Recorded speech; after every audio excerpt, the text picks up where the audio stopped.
The 1920s was a huge year for country music. It was in the late 20s when the genre really became established. Many of the traditional string band music of the southern mountain areas began to be recorded. However, the wheels began turning in the early 1920s.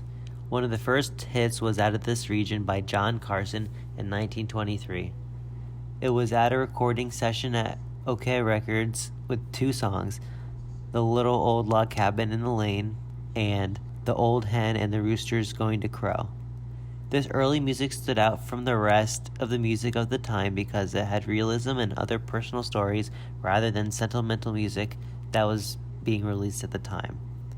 Other than recording devices, the other thing that really boosted the genre was radio. Radio stations began appearing in larger cities in the 1920s. They created a special part of the airtime for recorded or live music, which was geared towards white folk at the time. At the same time, there were two programs also created that influenced the genre: the National Bar Dance in Chicago and the Grand Ole Opry in Nashville. Because of their popularity, it drew more people to record music and perform at different places. This makes me wonder how the genre would have evolved if technology like the radio was not invented. Other early influences of the genre were blues and gospel music. With the Great Depression happening, people began moving from rural areas into the cities.